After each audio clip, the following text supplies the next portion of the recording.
তিন ধরনের মা জাহান্নামে যাবে। সকল মাই কিন্তু সকলের কাছে দামি, কিন্তু এমন কিছু মা আছে যে সকল মায়েরা সন্তানদের মাঝে ঝগড়া ফাসাদ সৃষ্টি করে দেয় এবং তারা নিজের স্বার্থের জন্য এমন কিছু কাজ করে যেটা আল্লাহ পাক রব্বুল আলামিন পছন্দ করেন না, নবীজি সাল্লাল্লাহু আলাইহি সাল্লাম পছন্দ করেন না। এমন কিছু মাও আমাদের সমাজে আছে যে সকল মায়েরা সন্তানদের উপরে এমন কিছু কাজ করে যার কারণে সন্তানের ভবিষ্যৎ নষ্ট হয়ে যায়। সুতরাং এ বিষয়ে আমাদেরকে অবশ্যই সতর্ক থাকতে হবে। মা সকলের কাছেই দামি, মায়ের পায়ের নিচে আল্লাহ তাআলা সন্তানের বেহেশত রেখেছেন, এটা নবীজি সাল্লাল্লাহু আলাইহি সাল্লাম নিজে বলে দিয়েছেন। কিন্তু কিছু মা এমন রয়েছে যে সকল মায়েরা সন্তানদের ভালো চায় না, অথচ আপনার প্রতিবেশী যারা আছে, আপনার কাছের লোক যারা আছে, সকলের কল্যাণ কামনা করতে হবে।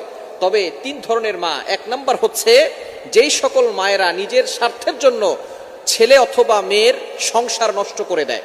বর্তমানে অনেক মা আছে মেয়েকে কুপরামর্শ দিয়ে স্বামীর থেকে সংসার নষ্ট করে দিয়ে স্বামীর থেকে বিচ্ছিন্ন করে দেয়, স্বামীর থেকে আলাদা করে দেয়। এই সকল মায়েরা অবশ্যই জাহান্নামে যাবে, কেননা তারা একটা সংসার নষ্ট করে দিয়েছে। স্বামী স্ত্রীর সম্পর্ক হচ্ছে মহব্বতের সম্পর্ক। অবশ্যই মা হচ্ছে সকলের চেয়ে দামি, তবে স্বামী স্ত্রীর সম্পর্ক হচ্ছে মহব্বতের সম্পর্ক। শয়তান এই স্বামী স্ত্রীর সম্পর্ক বিচ্ছিন্ন করতে সবচেয়ে বেশি খুশি হয় যখন স্বামী স্ত্রীর সম্পর্ক বিচ্ছিন্ন হয়ে যায়। অনেক মায়ের কুপরামর্শের কারণে তার মেয়েটা তার স্বামীর থেকে আলাদা হয়ে যায়। যেই মা নিজের স্বার্থের জন্য তার ছেলে অথবা মেয়ের সংসার নষ্ট করে দেয়, সেই মা অবশ্যই গুনাহগার হবে। এজন্য এই সকল কাজ থেকে আমাদেরকে দূরে সরে আসতে হবে। এবং দ্বিতীয় নাম্বার হচ্ছে যেই মা সন্তানদের ভিতরে ঝগড়া লাগিয়ে দেয়।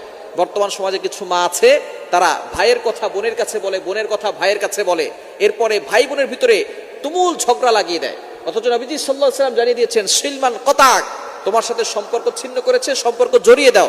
কিন্তু কিছু মা এমন আছে যারা নিজের আপন সন্তানদের ভিতরে ঝগড়া লাগিয়ে দেয়।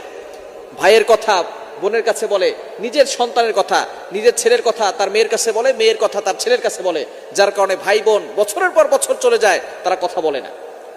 এই দুইজনের ভিতরে ঝগড়া লাগিয়ে দিয়েছে মা। সুতরাং এই সকল মা যারা একজন আরেকজনের ভিতরে ঝগড়া লাগিয়ে দেয় এবং ভাই বোনের মতো যে মধুর সম্পর্কটা নষ্ট করে দেয়, সেই সকল মারা অবশ্যই গুনাহগার হবে। এই সকল মা থেকে আমাদেরকে সাবধান হতে হবে।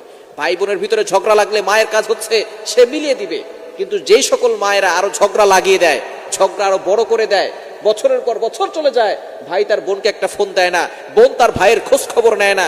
সুতরাং এরকম যদি সম্পর্ক বিচ্ছেদ করে কোনো মা, তাহলে অবশ্যই সেই মা জাহান্নামে যাবে। এবং তিন নাম্বার, যেই মা অন্যায়ভাবে সন্তানকে অভিশাপ দেয়, অন্যায়ভাবে সন্তানকে অভিশাপ দেয় এবং সন্তানকে গালিগালাজ করে, অবশ্যই মায়ের অধিকার আছে, কিন্তু সন্তানের কোনো অন্যায় নাই। নবীজি সাল্লাল্লাহু আলাইহি ওয়াসাল্লাম এই বিষয়ে জানিয়ে দিয়েছেন, নারীরা দুইটি কারণে জাহান্নামে বেশি যাবে। বুখারী শরীফের হাদিস, নবী সাল্লাল্লাহু আলাইহি ওয়াসাল্লাম মিরাজ থেকে আসার পরে নারীদেরকে সম্বোধন করে বলে দিয়েছেন, ইয়া মাশারান নিসা, হে নারী সম্প্রদায়, তোমরা তাসাদদাকনা, বেশি বেশি করে সদকা করো। তখন নারীরা জিজ্ঞেস করেছেন, ইয়া রাসূলুল্লাহ, কেন সদকা করব? বলে, আমি যখন জাহান্নাম দেখেছি তখন দেখেছি অধিকাংশ নারীরা জাহান্নামে।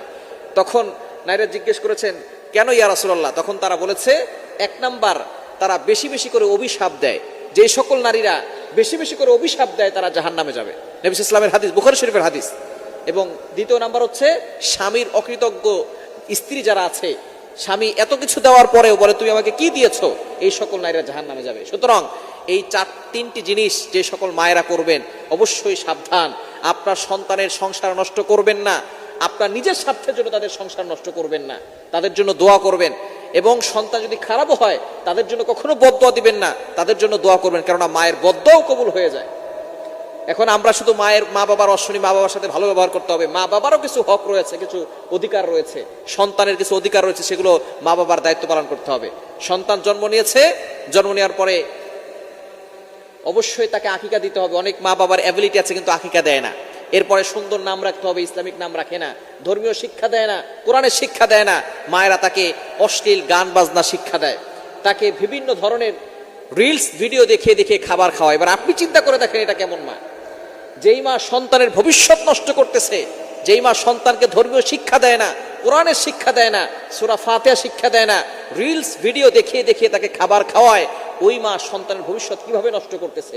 এজন্য মা হলেই যে সে বেহেশতে চলে যাবে, জান্নাতে চলে যাবে, বিষয়টা এমন নয়। এ বিষয়ে অবশ্যই আমাদেরকে সতর্ক থাকতে হবে। অনেকেই বলবে, হুজুর মায়ের ব্যাপারে এই ধরনের কথা বললেন। আসলে আমাদের প্রত্যেকটা জায়গা থেকে প্রত্যেককেই ভালো হতে হবে।